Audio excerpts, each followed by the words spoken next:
Sim, Janine, muito obrigada, antes de qualquer coisa, pelo convite de estar aqui, de fazer parte do seu evento, de um evento que, como você mesma diz, tem toda essa beleza porque é feito com muitas mãos. Então, muito obrigada. É uma alegria estar aqui, é uma alegria poder partilhar minha história, porque eu sei que a gente se repete, né? Nossas histórias, na verdade, elas são espelhadas, um pedacinho da minha história, um pedacinho da sua história e da sua, a minha. E isso faz a gente se reunir aqui e se transformar graças a isso, porque um ouvindo o outro gera essa transformação toda. Então, muito obrigada pelo convite, parabéns pelo evento e a todas que estão aqui, né? Meu abraço, meu boa noite, meu bom dia, minha boa tarde, em qualquer momento que a gente esteja do dia aqui fazendo essa partilha. Contar minha história é sempre uma delícia, né? Porque olhar para a nossa história é olhar para algo que nos trouxe ao momento do agora. Tudo que a gente viveu tem o valor e tem o crédito por ter nos trazido até esse momento. Então, eu adoro o exercício de olhar para o que passou e faço isso até com um entusiasmo muito grande, porque eu sempre volto e descubro uma coisa a mais que se junta com o que eu vivo hoje. E o que eu vivo hoje é uma vida muito realizada como escritora, profissionalmente muito realizada, porque eu posso viver o propósito de entregar às pessoas as minhas vivências, né? Eu posso viver e entregar. E do outro lado há pessoas que querem receber. E esse é o bônus da minha vivência profissional hoje. E o profissional, os caminhos foram me mostrando que o profissional nunca é uma parte descolada de nós mesmos, como se fosse uma caixinha em que a gente vive o profissional. O profissional é uma parte de nós como um todo. Então, tudo que eu faço hoje está integrado na minha vida profissional. São todas as outras caixinhas que, na verdade, nunca estão em caixinhas, né? Está tudo conectado e tudo junto. Que é poder estar ao lado da minha filha sempre. Minha filha é uma adolescente deste tamanho, daqui a pouco, quando eu for falar de ponto de virada, como você me perguntou, não tem como não citar a minha filha. A minha vida com as minhas viagens, com o que eu gosto de aprender, com o que eu gosto de partilhar, com as experiências que eu gosto de viver no meu dia a dia, cuidando do meu corpo, da minha alimentação, então tá tudo junto. E quando eu venho aqui dizer que bom que hoje o meu profissional ele se conecta com as outras áreas, é poder dizer isso graças a uma história longa que me fez ir percebendo que na verdade estava tudo junto e que eu precisava ir tomando assim, o rumo da minha história e fazendo as minhas escolhas. E por isso eu adoro a sua pergunta, porque além de olhar para o que passou, para trazer no presente, a sua pergunta me leva aos pontos em que eu precisei criar um rompimento, né? Esse rompimento nem sempre é fácil, mas são necessários. Tem uma oração que atribuem a São Francisco de Assis, que diz mais ou menos que eu tenha sabedoria para perceber e saber distinguir, né, entre que eu tenha força para conseguir mudar o que precisa ser mudado, paciência para lidar com o que não pode ser mudado e saber distinguir uma coisa da outra, né? Porque há situações que a gente acha que não tem solução, que não tem como mudar, mas que na verdade tem. E são essas situações que exigem tanto de nós, porque a gente olha e fala, não tem como mudar, não dá para ser diferente, e na verdade dá. Então, a minha vida ela teve vários momentos assim, bem marcantes, e que exigiram de mim é como mudar de nível, né? Se fosse um game, seria a hora de mudar de fase. E o primeiro deles foi quando eu fiquei grávida. Com 14 anos, a minha filha nasceria com 15 e nasceu quando eu tinha 15 anos, mas eu estava grávida aos 14 anos. E esse momento foi um momento como um momento princesa Fiona do Shrek, sabe? Eu sempre me sinto nessa situação que parece que veio uma luz e que eu virei adulta na mesma hora. O meu pai me perguntou, mas o que você quer fazer, então? E eu pensei, meu Deus, eu posso escolher? Eu não acredito que eu posso escolher. E nesse momento foi um Fiona do Shrek mesmo, sabe? Eu fiquei adulta. pá, veio a luz e eu fiquei adulta. E eu pude escolher. E aquilo me deu muita força, porque se eu pude escolher naquela situação em que eu me sentia desmerecedora de tudo, eu senti que eu poderia escolher em várias outras situações da minha vida. E assim foi, né, no que eu queria estudar. Fiz uma faculdade em Minas mesmo, na cidade que eu podia ficar com a minha filha, os meus pais me ajudando. E quando eu precisei ir para o mestrado, vários professores diziam, não vai, porque você não vai conseguir passar numa federal se você está vindo de uma particular que você não tem indicação.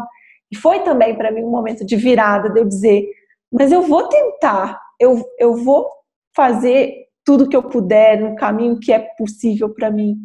E ter sido aprovada no mestrado foi a melhor, sim, foi uma das melhores coisas que aconteceu, porque me deu muita força de perceber que sim, você fazendo o seu esforço, se for para ser seu, vai ser seu, né? E depois disso, um casamento que começou, eu me mudei de Minas, fui para Manaus com a mala e a cuia, como diz, a cuia era minha filha, já estava com 11 anos, foi detestando tudo. Eu extremamente apaixonada por Manaus e amei Manaus, experiência, vivi 5 anos em Manaus. E o meu casamento que durou 1 ano, né? E eu percebi que eu não estou feliz nesse casamento, eu não estou feliz, eu quero ficar só.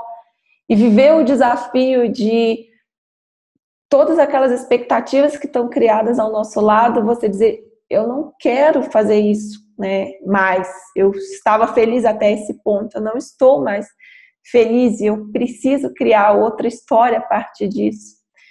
E tudo que foi surgindo depois, com uma insatisfação profissional muito grande, ainda quando eu estava em Manaus, e de perceber, meu Deus, eu estudo tanto, né? Depois do mestrado ainda veio o doutorado, eu estudo tanto e não estou feliz com a minha vida profissional, não estou feliz com o que eu estou fazendo, e de eu entender o que está acontecendo, o que eu posso, até feirante eu virei nessa época, né? Botei uma barraca na feira e falei, deve ser aqui que está a minha felicidade, minha liberdade. E fui testando tudo que eu podia. Olhando hoje, quando eu olho hoje para o passado, parece que esses momentos foram muito rápidos, assim, como momentos de decisão e momentos de superação muito rápidos, mas quando você está vivendo cada um desses momentos, eles, na verdade, são muito lentos e mexem com muita coisa dentro da gente, né? Mexe como um turbilhão, você coloca muitas dores nesses processos, muitos incômodos nesses processos, por isso que eles são tão valiosos, porque você vê, nossa, quanta coisa eu estou movendo, como está sendo difícil para mim sair dessa situação. Eu lembro quando eu ainda estava pensando o que eu faço profissionalmente, quando vinha algum caso de alguém que já estava vivendo essa realização toda profissional, eu ficava assim num êxtase, sabe? Pensando, gente, é possível, né? Existe luz no fim do túnel. E assim, para tudo. Na verdade, é isso que nos fortalece tanto, por exemplo, estar aqui no seu evento. Porque você vê que algumas pessoas, elas já passaram por essa ponte e que essa ponte é possível para a gente também. Se o outro conseguiu, você também consegue, né? Foi uma das lições mais fortes que eu tive. Depois dessa separação e desses movimentos profissionais, ainda tive um outro casamento e uma outra separação que parece, você olha e fala, não, aí já é segundo, já é mais fácil, ainda foi mais difícil ainda, porque você pensa, meu Deus, de novo, eu? Por que eu estou me separando de novo? E todas as buscas conscientes que eu fiz pelo autoconhecimento, né? De ir em busca de mim mesma, me colocando em situações que eu tinha oportunidade de estar sós comigo mesma, como ir fazer uma trilha, mesmo com o meu histórico super sedentário, as trilhas sempre me acolheram muito bem, eu e minha mochila e minha bota.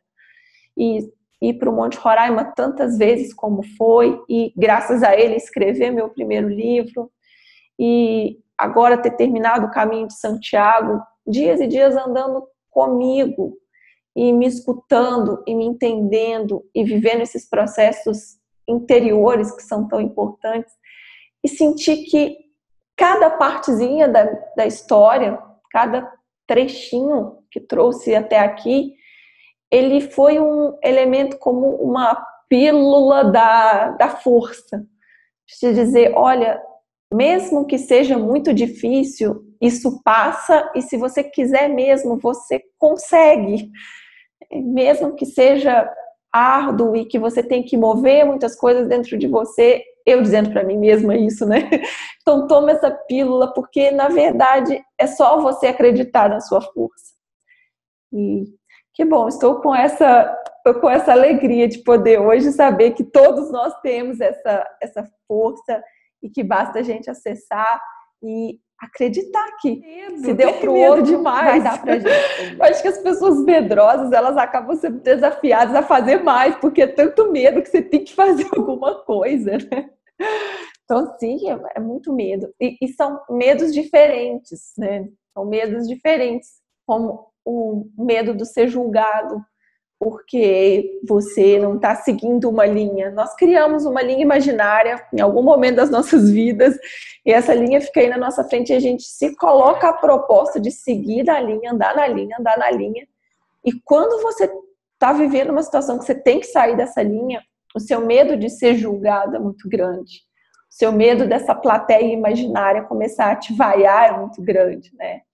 E superar esse medo me deu muita libertação, porque uma vez em que eu posso, e isso eu precisei fazer, porque senão eu não conseguiria fazer nenhuma dessas escolhas, né, que eu tive que fazer para me sentir mais feliz. E quando você consegue superar isso, aí que você consegue enxergar com clareza o quanto das decisões estavam pautadas dentro daquele esquema do medo, do julgamento. E o medo de lidar comigo mesma, de lidar com as minhas limitações, de lidar com as limitações do meu corpo. Todas as vezes que eu me coloco numa trilha, o meu corpo, ele vai me levar. E junto ao meu corpo, as limitações da minha mente, né, o meu emocional, ele tem que estar bem. Então, todo o meu trabalho, todo o tempo comigo, é enxergar onde eu preciso cuidar do meu medo. E há pouco tempo, lendo os livros do Osho, e eu li muito Osho pelo Caminho de Santiago, ele sempre dizia que todas as origens do medo, qualquer tipo de medo que seja, por exemplo, quando a gente está fazendo uma transição profissional, a gente tem muito medo de ficar sem dinheiro, de não conseguir se sustentar, e quando a gente tem um filho, aí o medo ele é mais do que o dobro, né? Como que eu vou sustentar a minha filha? Eu consigo ter uma vida com muito pouco, quase nada, mas o que eu preciso trazer para minha filha não é muito pouco, quase nada. Eu preciso de uma estrutura básica para ela. E o Osho vai dizer que na origem de todos os medos está o nosso medo da morte, né? Está o nosso medo de lidar com o fim da nossa existência. Porque no fim de tudo, no fim de todas as nossas dúvidas e todos os nossos anseios e todas as nossas dificuldades, está o medo de não existir mais e de não ser lembrado mais e de não ter mais essa vida como ela é. Por isso a necessidade de controlar tanto, a necessidade de ter tudo ajustado. E então eu comecei, né, a olhar com mais abertura e com uma busca consciente de que eu preciso lidar melhor com a minha morte, né? Com a minha passagem, e de entender que a minha vida é essa passagem que ela é. Isso tem me fortalecido muito, porque eu estou consciente que o meu medo é o medo da morte, né? E nós, do Ocidente, temos esse medo mais enraizado. Ele não é tão bem trabalhado assim como algumas culturas orientais. Então, estou trabalhando. Cada dia eu avanço um passo. E me coloco em situações para avançar esses passos, né? Porque enquanto você está dentro da sua área conhecida, sua zona de conforto, você não extrapola um limite que te coloque em avaliação, que te coloque em xeque. Por isso eu gosto tanto das trilhas, por isso eu gostei tanto de fazer um curso como o curso de paraquedismo, que eu não tenho eu detesto adrenalina. Eu não sou a pessoa da adrenalina, eu sou uma pessoa assim, devagar, do passo a passo, por isso eu caminho e não corro, né? Mas eu fui para o curso de paraquedismo exatamente para entender onde estava a minha dificuldade de lidar com aquele medo da porta do avião, né? Eu fui descobrir no meio do curso, ou para o curso de mergulho, para descobrir por que o meu medo e o meu limite de me colocar embaixo da água, por que eu sinto o que eu sinto. E é claro, né, tudo com muito cuidado e com muita estrutura em volta, não é nada, deixa eu fazer uma coisa de doido. Não, mas sempre com esse objetivo do autoconhecimento, porque quando a gente se conhece, a gente se fortalece e a gente consegue identificar melhor as vozes que estão nos dizendo: olha, você tem que fazer alguma coisa, sua vida não está feliz, você quer fazer alguma coisa, mas você não sabe o quê. Você quer mudar alguma coisa, mas você não sabe o quê. Você quer dar uma guinada, mas você não... Então, o autoconhecimento vai nos ajudando a identificar isso com mais facilidade, com mais clareza.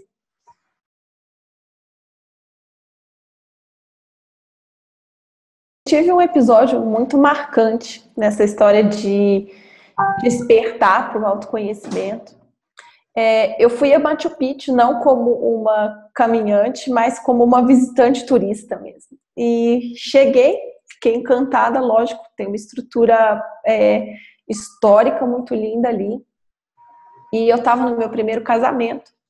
Subi, né? Tinha um pequeno chama Huayna Picchu. Quando você olha a foto de Machu Picchu, é como a única montanha que você vê ali bem destacada. E para subir lá em cima era como 1 hora, 2 horas no máximo, num ritmo bem devagar, porque o ar é rarefeito, então você tem que ir devagar. E eu fui muito tranquila. Quando eu estava chegando lá em cima, tinha como uma gruta bem pequenininha, mas eu tinha que passar por baixo dela e chegar no topo. Então eu já estava quase chegando. E o meu marido, ele viu que eu não estava conseguindo muito bem. Ele pediu a mochila que estava comigo e passou. Só que eu não consegui passar. Eu não consegui. Eu fiquei assim, paralisada. Eu não consegui avançar. E ele falou, então me espera aí, que eu vou lá em cima, tiro algumas fotos e volto.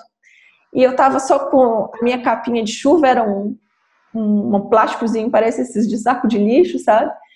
E fiquei ali com o joelho dobrado, a chuva fina caindo em mim, eu olhando ali embaixo. E eu comecei a pensar primeiro no fato de eu não ter conseguido e ficou por isso, sabe? Eu não consegui, eu fiquei tentando entender por que eu não consegui, né? Por que eu não consegui passar por esse obstáculo que nem era tão grande assim? E por que eu não tive a mão do meu marido aqui? Por que isso me incomodou? Né? O que incomoda a gente é sempre um gatilho muito poderoso. Como dizem os orientais, né? Incomodou, doeu, toma aqueceu, né? Isso é para você. E nesse momento eu comecei a olhar o que eu estava planejando para minha vida depois dali, sabe? Eu estava planejando ter mais filhos, porque meu casamento, né, meu marido ia querer ter mais filhos. Eu estava planejando ter esses filhos logo, porque quando eu tivesse tal idade, eu queria que esses filhos já fossem para a faculdade. E eu estava planejando... E a casa, a gente ia acabar de comprar uma casa, eu comecei a olhar aquilo e falei, o que eu estou fazendo? Por que eu estou fazendo isso? Eu não quero ter outros filhos, não agora. E a minha filha estava com 11, 12 anos, eu quero ter a minha filha. Eu não sei por que eu estou fazendo essas agendas de anda, coloca logo, tenha logo seu filho, porque com tal idade eu quero estar livre para fazer. Por que eu estou fazendo esse planejamento que não tem a ver exatamente com o que eu quero, mas com o que eu tenho que fazer? E quase que nessa hora eu pude sentir Machu Picchu falando, vai embora, sabe? Não é para você ficar aí. E aquela chuva, eu não sei quanto tempo eu fiquei ali, mas foi um despertar muito grande naquele dia. Aqueles 15, 20, 30 minutos. Foi muito grande. E eu tive a certeza que não era mais para eu continuar nesse caminho. Sabe? Antes disso, eu tive pequenos despertares de pegar um caderno e começar a escrever o que eu gosto, por que eu gosto, por que eu escolho o que eu escolho, por que eu faço o que eu faço, perguntas para entender, né, me entender. Eu fiz isso antes desse momento Machu Picchu, mas aquele ali foi um momento de que me envolveu muita ação, de dizer, então, você está fazendo isso por quê? Porque se você está fazendo isso, a sua vida está se movendo nessa direção. E é aí que o autoconhecimento ganha urgência, né? É aí que você para de olhar para o autoconhecimento simplesmente como uma coisa bonitinha, que você, se eu quiser eu desenvolvo autoconhecimento, se eu não quiser, tudo bem também. E tudo bem também, se você não quiser fazer nenhum exercício de autoconhecimento. Mas você está fazendo escolhas a cada dia. E quando essas escolhas não são conscientes, ou seja, você não está no comando da sua própria escolha, você está agindo como num piloto automático, ou seja, você não está se perguntando nada, não está acessando nenhuma voz própria, não está fazendo isso baseado no que você conhece de você mesmo, você entra é como se você entrasse numa esteira social, como se você fosse um hamster dentro de uma roda. Faz isso, faz isso, faz isso, faz isso, faz isso. E você não sabe nem por que mais está fazendo aquilo. Você não sabe nem por que está tendo filhos, comprando casa, comprando carro, indo para a praia nas férias. Você não sabe nada. Você sabe que aquilo é bom, porque te disseram que é bom. Às vezes você nem está tão feliz assim, fazendo o que você faz. E o autoconhecimento, ele é essa força toda que tem da gente se olhar e falar, mas por quê? Por quê? Para quê? Como? E isso muda tudo.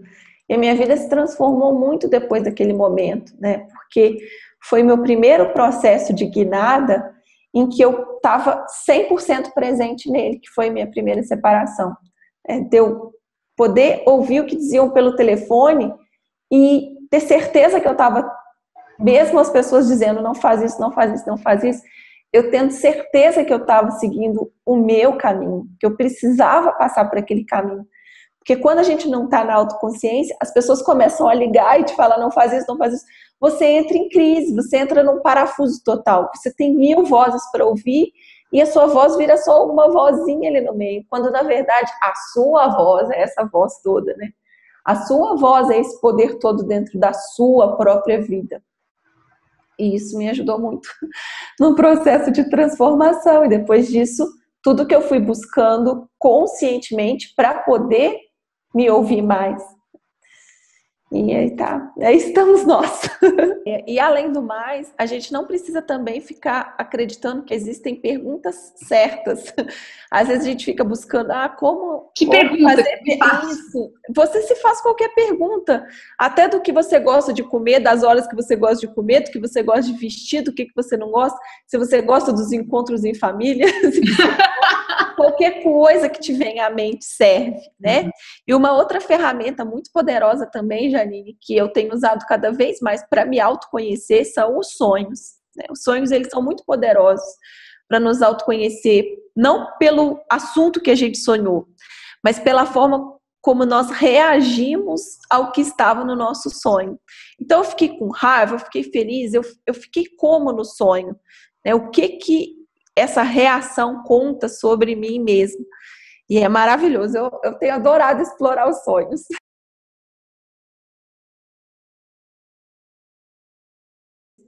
Protagonista. Então, eu vejo uma conexão clara entre esses 3 pontos, né? O ser protagonista da sua história, a cocriação e a vida plena. Eu vejo como se tivesse que olhar para o mesmo cenário, os 3 ali presentes de uma maneira única e uma conectada à outra. O ser protagonista, para mim, é olhar para a minha vida e entender que, como diz o escritor, né, você não é capaz de salvar o mundo, mas você salva o mundo quando você se salva. Então, o ser protagonista para mim é travar essa jornada em que a cada dia eu busco me salvar.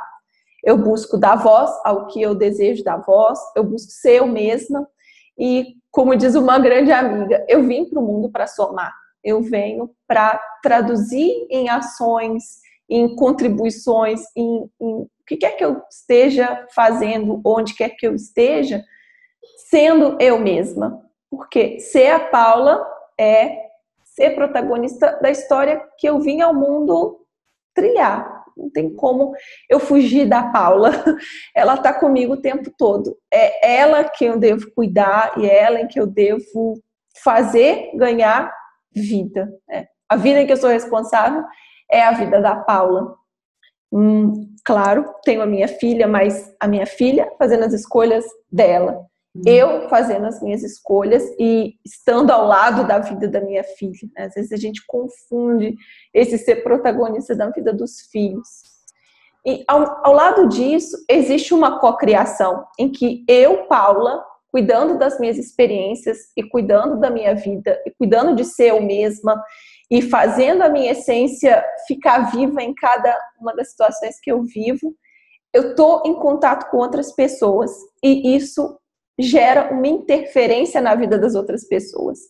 Como se estivéssemos todos em mão dada, dando uma grande roda, e eu vou para o centro da roda. Quando eu saio da roda, todos da roda sentem que um saiu, né? E a roda precisa se adaptar para cuidar da saída desse um, ou do que quer que um faça dentro da roda. Então, eu entendo a cocriação como essa conexão inevitável entre um e outro, que quando eu faço uma ação aqui, faço uma escolha aqui, essa minha ação, ela interfere na ação dos outros, ela interfere na vida dos outros. E não me sinto responsável por essa ação na vida dos outros. Eu sinto responsável por essa ação na minha vida. Porque eu sei que o que quer que aconteça num mundo que é co-criado, que é o tempo todo mundo, é que cada um está sendo protagonista da sua história. Então, não tem algo que eu possa fazer que eu seja responsável na vida do outro. O outro sendo sempre responsável por ele mesmo. Eu responsável por mim. Eu cuidando de fazer o meu melhor. Eu cuidando dos meus limites. Eu cuidando dos meus avanços diários. E o outro cuidando dos avanços diários dele. E sem esse intuito de interferir, nós estamos interferindo porque nós estamos uns conectados aos outros. Então, eu já consigo ter mais clareza sobre como um vai interferir na vida do outro. Você vem aqui e me diz algo que eu não gosto. Não foi sua responsabilidade dizer algo que eu não gosto.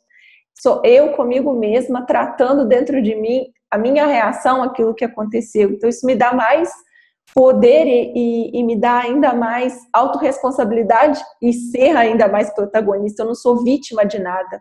Eu faço parte de uma grande dança do universo, da vida.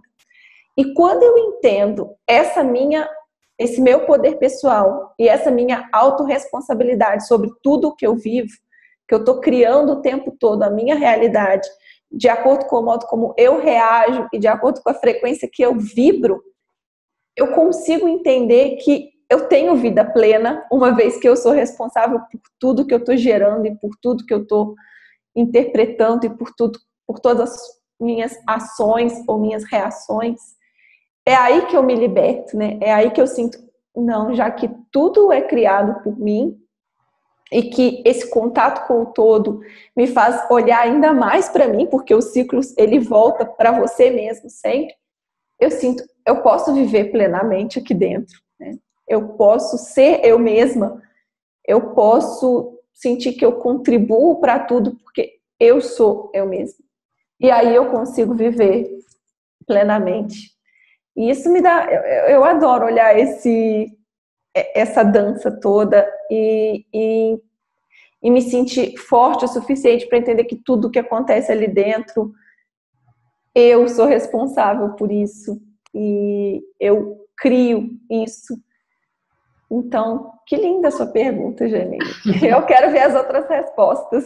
Não, tá, vai ver. Você vai ver que são fantásticas, assim, são diferentes, todas elas. Uau, muito legal. Que bom, né? Que bom que você gostou dessa pergunta, porque eu adoro ouvir as respostas. Muito legal mesmo. Nesse ponto, eu tô num momento de muita plenitude, né? Porque é muito legal, sabe? Eu acho que é por causa dessa troca, né? Por causa desse senso de cocriação que eu quis muito fazer o evento.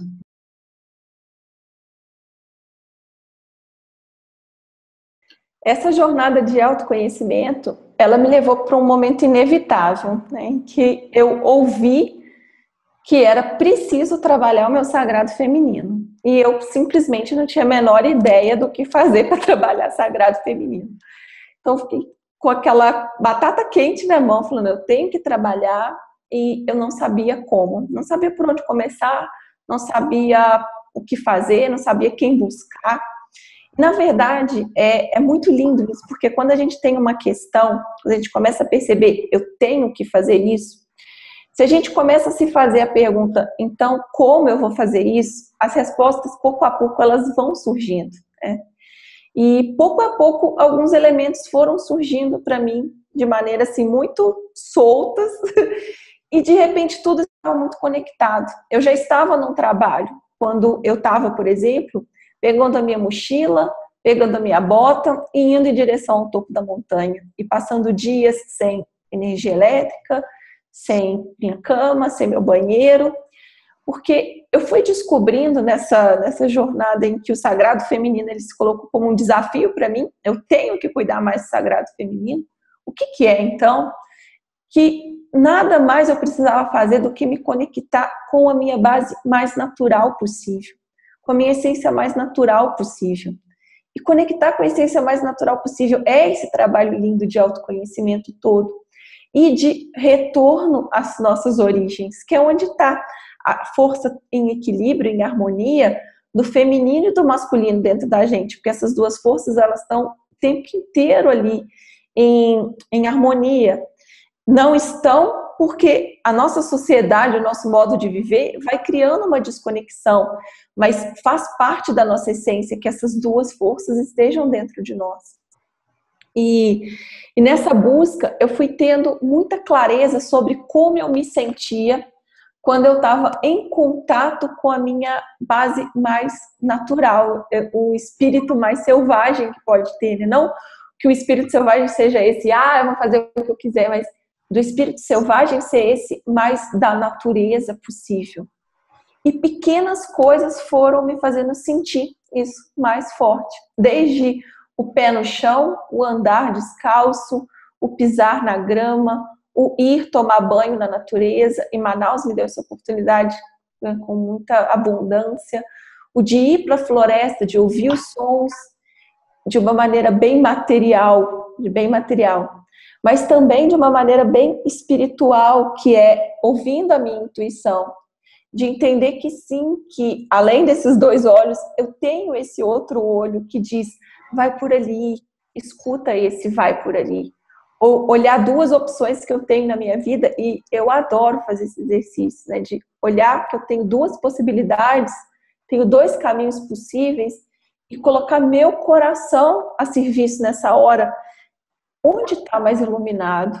Onde está mais aceso? Onde parece que é para eu ir? E me levando a sentir essa resposta, né? Eu comecei a fazer isso cada vez com mais confiança, até que hoje, 100% eu confio no meu coração. Se meu coração diz, não vai, e por isso até você me ouviu falando sobre não ir aos eventos que a gente não quer ir. O meu coração diz, não vai, eu não vou, eu ouço 100% o meu coração, e ele me leva para experiências incríveis, ele me leva para experiências muito mágicas, em que tudo fica muito conectado, para a gente não ficar tão subjetiva. Olha o que aconteceu comigo, como ouvir a intuição é mágico e conecta coisas de uma maneira muito mágica. Vou resumir. Eu estava no meu penúltimo dia de caminho de Santiago, teoricamente, faltavam 40 quilômetros para chegar a Santiago, e eu já estava andando há 35 dias. E eu não tinha mais tempo além desses 2 dias. Eu tinha que chegar no dia 12 de outubro para a missa de meio-dia, porque depois disso eu ia pegar o carro e ia conhecer Finisterre, que era o fim da terra, e terminar meu caminho de Santiago. Esse era meu prazo. E no início eu tinha muito tempo para fazer isso, e depois meu tempo acabou. E ele foi se esgotando, até que, de repente, eu me vi tendo que caminhar 40 quilômetros em 2 dias, sendo que no último dia eu não podia andar 20 quilômetros, porque eu não ia chegar meio-dia lá. O dia amanhece como 8 horas, e eu não estava com tanta coragem assim de começar a caminhar às 5 horas da manhã só. E nesse dia aconteceu uma das mais fortes conversas que eu tive no meu caminho de Santiago, com um fotógrafo da cidade do Porto de Portugal. Ele é português. Uma conversa simples, mas uma conversa muito inspiradora. Eu tive muita energia naquela conversa. E no dia seguinte eu estava determinada a andar 30 quilômetros até uma cidade que ficaria a 10 quilômetros de Santiago. No dia seguinte acordei completamente energizada, a conversa tinha sido muito mágica e eu me coloquei a andar. E quando eu estava no 25º quilômetro, ou seja, eu já tinha andado 25, mais 5 além do que geralmente eu andava, eu comecei a sentir medo por estar só, muito só. E foi a hora que esse português do dia anterior passou. Ele apareceu depois de 25 quilômetros, ele apareceu e me contou de uma amiga dele que ia sair de madrugada às 2 horas da manhã para poder andar sozinha. E eu pensei, que mágico, porque é exatamente a questão que está me fazendo não avançar, é meu medo de estar sozinha. E ele me deu essa pequena amostra. E nesse dia eu cheguei a Santiago, eu andei os 40 quilômetros em um só dia. E cheguei, e foi maravilhoso. E fiquei com essas frases todas desse português na minha mente, porque o meu coração estava dizendo que aquelas frases todas eram importantes. E graças a isso, eu fui fazer um curso de mergulho, por causa da inspiração que ele me deu aquele dia na conversa. E ao final do curso de mergulho, o meu professor, que era também da cidade do Porto, olha, não é coincidência, pode ser um português da cidade do Porto me dando um curso de mergulho que eu fiz por causa desse português. No final, ele me fala que era podólogo. E tudo o que eu caminhei, todo o caminho de Santiago pensando foi que toda essa minha busca espiritual, ela fazia muito sentido e faz muito sentido, mas que eu preciso cuidar dos meus pés. Eu tenho unhas que precisam de cuidado. E eu preciso do cuidado com as minhas unhas, elas precisam ser tratadas, elas precisam ser curadas de um processo de muitos anos. E esse professor era podólogo. E eu pensei, isso é ouvir a nossa intuição, isso é fazer o meu sagrado feminino entrar em ação, porque eu vejo que está iluminado, e mesmo que aquilo aparentemente não faça o menor sentido, porque eu nunca desejei fazer curso de mergulho, mas de repente era o que eu mais desejava. Eu fui fazer, eu ouvi. E foi quando eu me permiti ouvir que várias portas começaram a se abrir na minha vida e o meu sagrado feminino foi ganhando mais espaço, mais força. Essa harmonia toda ela foi sendo alcançada. Me conectando com o mais natural e ouvindo o que o meu coração e a minha intuição está dizendo, vai por ali. É um respeito. É um respeito a nós mesmas. Resumindo, a vivência do feminino é esse respeito por nós mesmas. Então é lindo que você trabalhe isso aqui. Eu estou encantada com as suas perguntas. Você estamos num mundo criado pelos homens, né? Esse mundo como ele é hoje, da hierarquia, dos processos rígidos, da ordem, né? Ele é um mundo criado pelos homens. Então, a nossa história, ela favoreceu que a energia masculina ela estivesse mais em evidência, ela fosse mais usada para criar os processos tais como eles são. E a mulher é esse amor todo, é esse parto todo, né? A mulher é a mãe terra é a abundância, é você saber que vai ser provido, é a confiança, é o acolhimento. Então, quando a mulher ela entra não para ser o homem, né? Ela não quer ocupar os mesmos lugares dos homens, é aí que está um grande gatilho. Que o movimento feminista, às vezes, ele não pega esse gatilho, que a gente não quer ir para ser como um homem, a gente não quer ocupar o lugar do homem, a gente quer criar o nosso espaço. E criar o nosso espaço é ser esse lugar da maternagem, sim. Esse lugar da mãe terra, sim. Esse lugar que acolhe, esse lugar que dá colo, esse lugar que cria junto, que consegue ver não a hierarquia, mas consegue ver a rede, né? Ver um ponto se conectando com o outro graças a uma intuição muito forte também.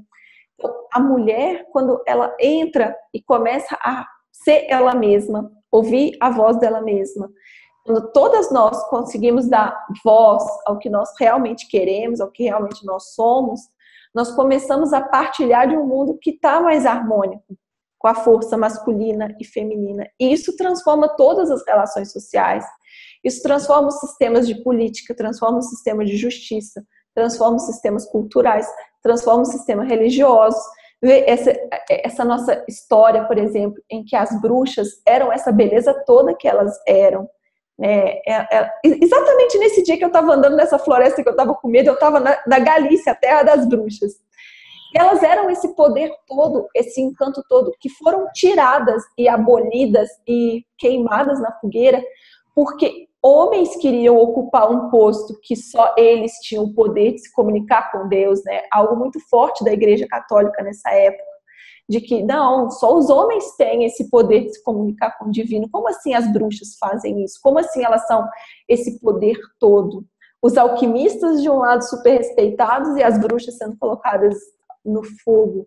E é essa bruxa maravilhosa que vive dentro de nós que a gente precisa voltar, né? Trazer ela de volta, que nada mais é do que a nossa voz, do que o nosso movimento, do que as nossas próprias vontades, porque aí a gente consegue equilibrar uma balança, consegue equilibrar as energias e transformar o mundo, salvando a nós mesmos e assim salvando o mundo.